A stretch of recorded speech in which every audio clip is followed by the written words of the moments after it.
విడు మొరటోడు అని వాళ్ళు వీళ్ళు ఎన్నెన్ని అన్న పసి పిల్లవాడు నవాడు.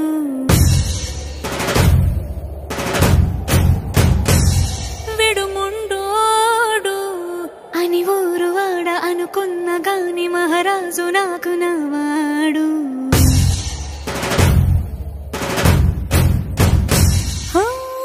మాట పెడుసైనా మనసులో వెన్న రాయిలా ఉన్నవాడిలోన దేవుడెవరికి తెలుసును నాకన్నా. సూసేకి అగ్గిరవ్వ మాదిరే ఉంటా